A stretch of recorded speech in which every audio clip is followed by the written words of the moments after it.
Okay. Good evening. And welcome to everyone who's joining us on the internet.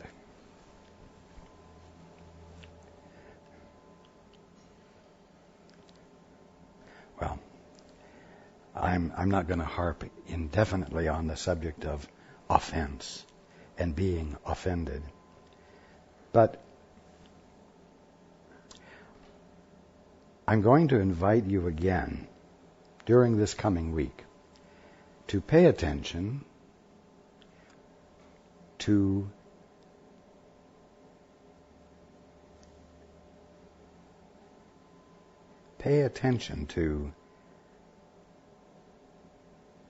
the times in which you become offended.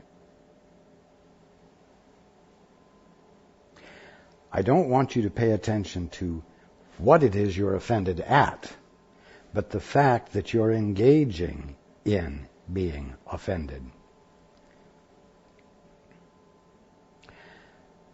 Being offended is serving some purpose for you. It's not a useful purpose, and that's what you all need to become aware of. You need to become aware of the fact that the act of being offended is a choice you are making. It is not a choice that the circumstances are calling for. Whenever you're offended, there is another way to look at the situation. And there's another way to respond. So, you are using the act of offense on purpose, and I want you to become aware of why you're doing it. You will always find that when you are offended, you have become defensive. And the offense that you are experiencing is a means of self-protection. But why?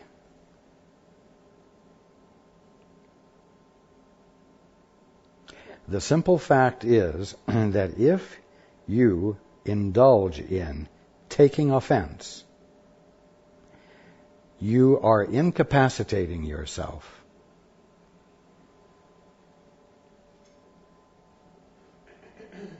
You are incapacitating your capital S self. You are incapacitating your ability to be an agent for change. You are incapacitating your ability to make a contribution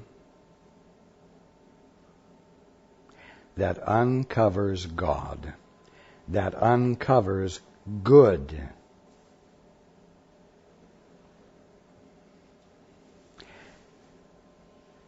I want you to pay attention so that you may find out why you are choosing to do that which incapacitates you rather than that which enlarges your capacities. What purpose is it serving? What is it you're protecting yourself against?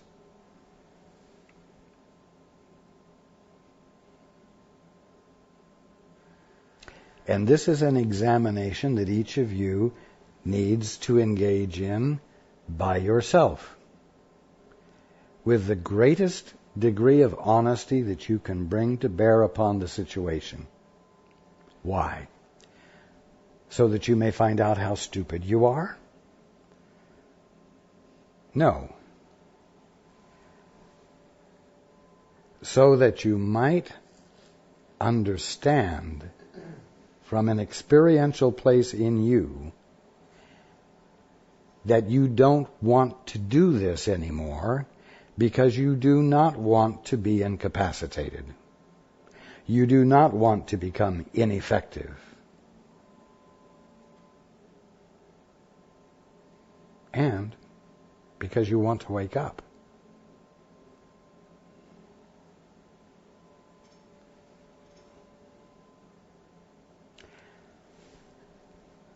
taking offense is never justified. It is a use to which you are putting your mind, and there's nothing real or genuine about it.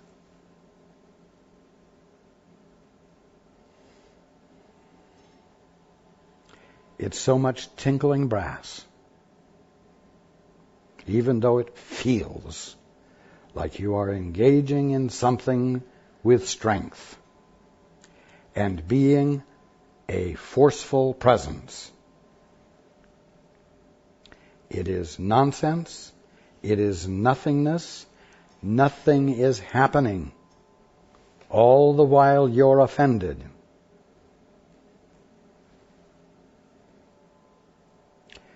When you're offended, you've lost your peace.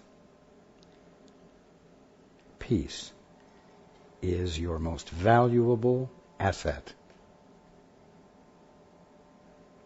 Because in your peace, none of your good is distanced from you. Because you are not distancing it from you by withdrawing from it so that you might engage in the private, personal pleasure of being offended.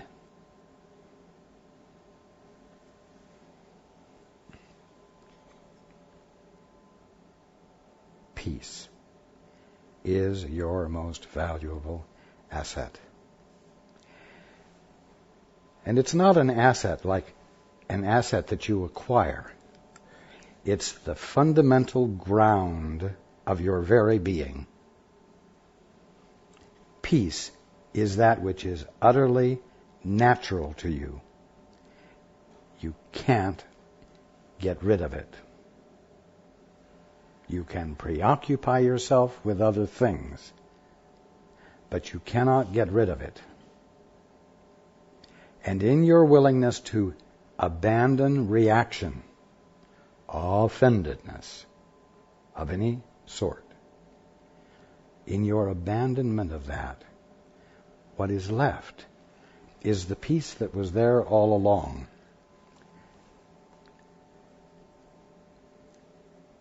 The undifferentiated wholeness of you, the integratedness of you, or the integrity of you, which, when you have chosen for it, allows the love that you are to find spontaneous expression and bless whatever circumstance appears to have occurred that occasioned your offense. In your peace, there is nothing standing between you and your capacity to look at your brother in the eyes and remember God, or to look at the flower and remember God, to look at whatever you're conscious of and find ultimate good there.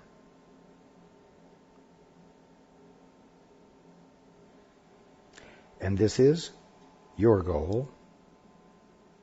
If you are on a so-called spiritual path, this must be your goal.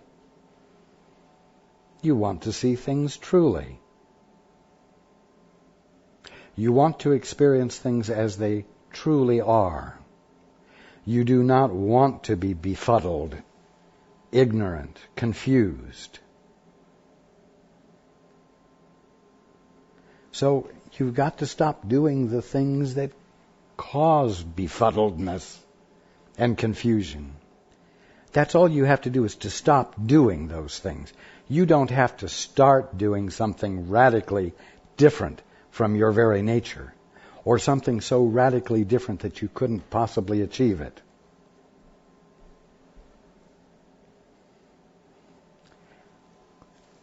Being awake and experiencing everything as it truly is the experience you're left with when you stop doing all this irrelevant crap, reactions, self-righteousness, offense, jealousy, and on and on and on.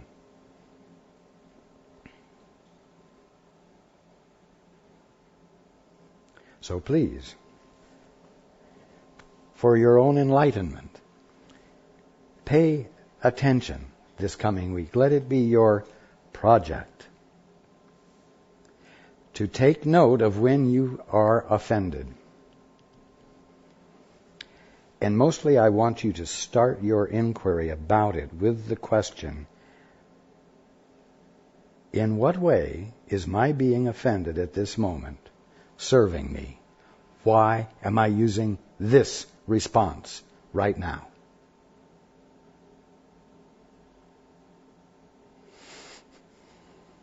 It's a key question, and it will help to uncover wonderful ahas for you.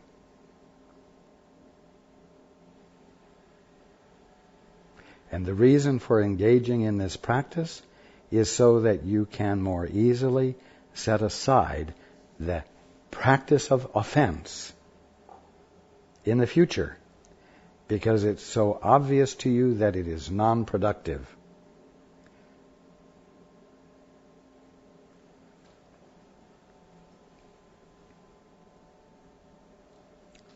Defense is always an act of isolating yourself from something else. And, well, that's the name of the game, isn't it, since you got your divorce from your father? You've separated yourself. The nature of existence, the nature of being, the nature of relationships is one of being different from, separate from, everything, not like anything else really, and therefore foreign to, alien to everything else, and everything else is alien to you, and life becomes a matter of somehow making a truce, an uneasy truce with all of this that is alien to you and that you are alien to.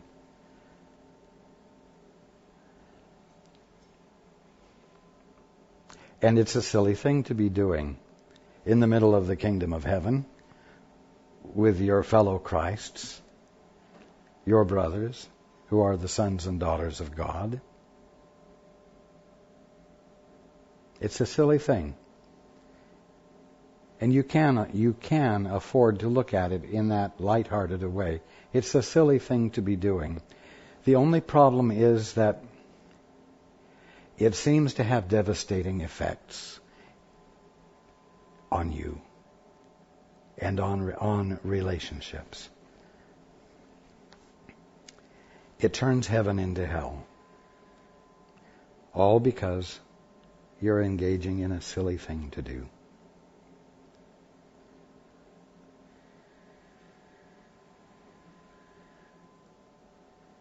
The fact that the effects are so devastating to you doesn't mean you're doing something terribly wrong. It just means that you're doing something silly that has devastating effects until you stop doing it. That's all. So become conscious enough during this coming week to actively practice paying attention to when you are offended, so that through this conscious practice of paying attention, you might arrive at a point where you can willingly abandon reacting, being offended. And of course, if you hesitate before you act out your offense, each time you recognize that you've started to employ it, the immediate experience that you're in will change.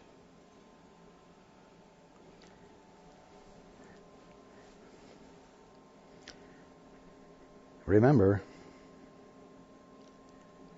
all we're talking about, all we have been talking about for months as we've been going through the course, is experiencing a miracle, a sudden shift of perception, in which, because of the shift, your behavior changes. Not just your mind, while your behavior continues.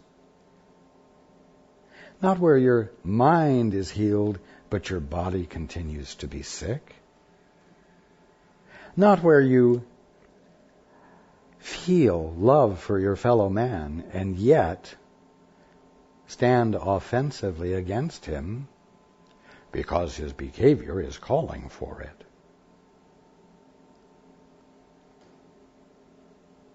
We're talking about, well, in biblical terms, becoming a new man, becoming a new woman, which really means becoming something refreshingly different from what you have been being. Refreshingly different. Like the smell of the air after a rain.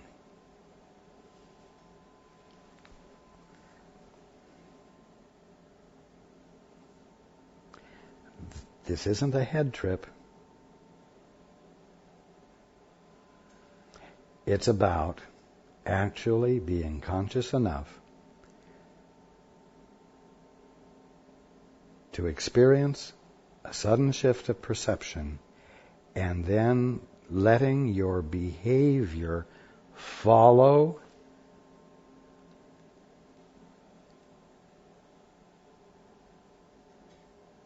and embody the new perception, the clearer experience of truth, so that you are not repeating yesterday's behavior today.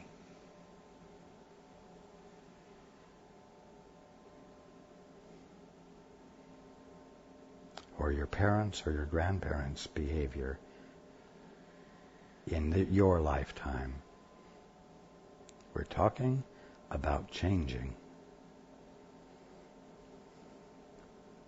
being in a new way.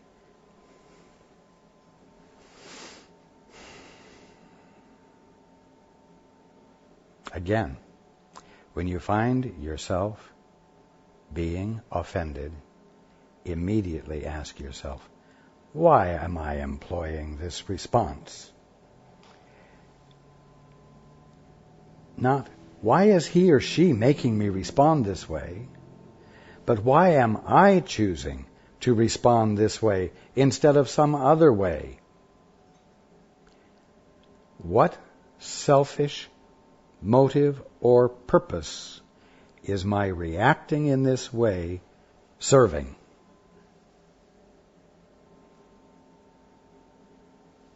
Okay.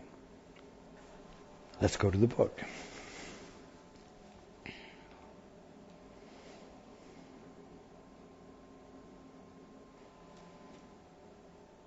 I'm going to back up just a little bit for continuity. Our mission, yours and mine, is to escape crucifixion, not redemption. We're not at all interested in escaping redemption. That's what getting your divorce from your father was. Our mission is to escape crucifixion, not redemption. Trust in my help, for I did not walk alone, and I will walk with you as our Father walked with me. Did you know? Did you not know that I walked with him in peace? There's that word, peace. I want you to walk with me in peace. And I am here to help you walk through your day and the apparent booby traps that you see with peace,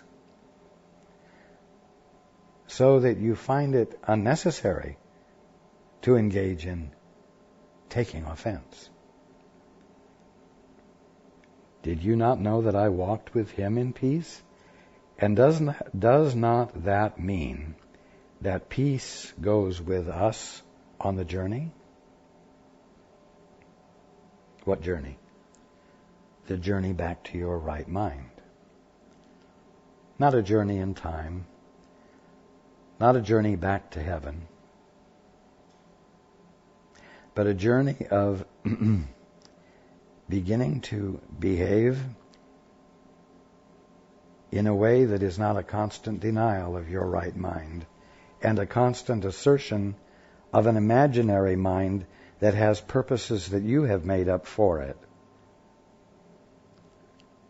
Peace has to go with us on the journey, because we're not on a journey together when you're not in your peace.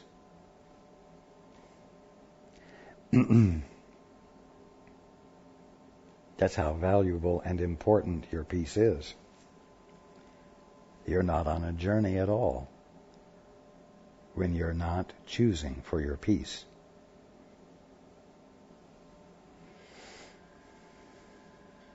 Peace is like a greased slide in an amusement park in the middle of the kingdom of heaven. And when you choose for your peace, you're in for the ride of your life that takes no effort from you, because it spontaneously and naturally leads you to aha after aha after aha. Light bulbs going on all over the place. And greater pleasure in every event of your day.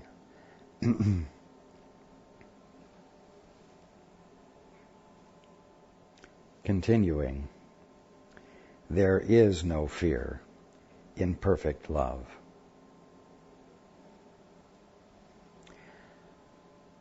True. But love escapes you if you're not in your peace. Why? Because if you're not in your peace, you're in a state of self-defense, self-protection. You are anti all that is out there that's going to get you. And of course, all that's out there that's going to get you are your brothers and sisters and all of the kingdom of heaven, which you don't recognize because you've said, it's all foreign to me. It's all foreign to me. It's not like me.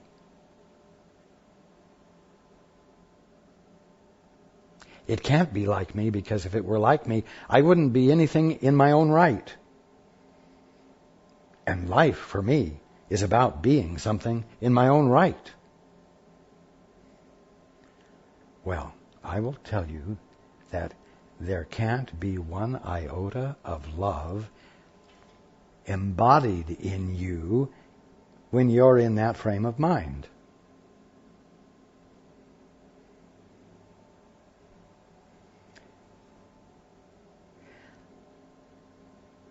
There is no love without peace. With peace, love is inseparable from you, and fear is non-existent. So if you want to be the presence of love, you are going to have to choose for your peace in every circumstance where your conditioned thinking tells you that you must be defensive.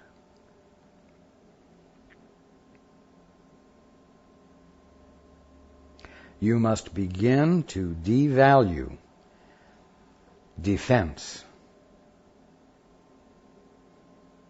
because it is keeping you absolutely ignorant of it absolutely obscures to you the fundamental ground of your being, which is peace, which is inseparable from the movement of love. Okay. There is no fear in perfect love. We will but be making perfect to you what is already perfect in you.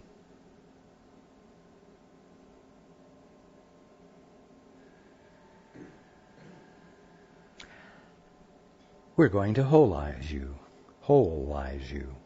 We're going to integrate you so that you might experience the all of you that has always been present, that couldn't have been changed, in which the capacity to be afraid is non-existent.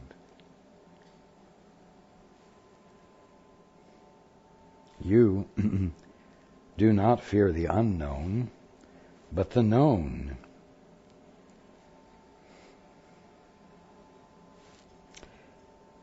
You will not fail in your mission because I failed not in mine.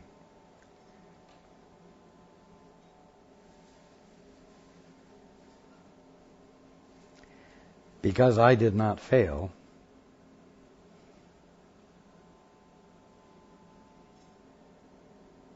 I did for you and for everyone the only thing that needed to be done. Because once it was done, it was done for all time. And it was done for you. Therefore, you will not fail in your mission, because all you will be doing is uncovering what has already been done and what has always been true about you. You're not in some great project of creating a new you and of causing some great leap in evolution that lifts you and all of mankind out of some caterpillar level into a butterfly level. You see, we're not wreaking, rotting, W-R-E-A-K-I-N-G, W-R-O-U-G-H-T-I-N-G, some great new thing. Rather, we're relaxing back into the simple originality of you and of being and of God. So do not conceive of this, even though there's a very long book here that seems at times to be complex. We're not engaging in some complex project. We're yielding to the way things work. We're yielding to the way things already are. We're yielding to the divine one that you never ever stopped being. Even though you took an imaginative vacation in Fantasyland.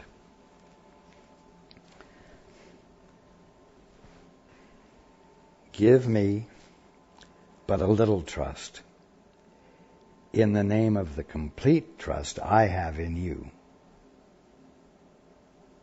And we will easily accomplish the goal of perfection together. This is not a place for you to take pride in struggling your way through this all by yourself and achieving the fantastic goal without help from anyone.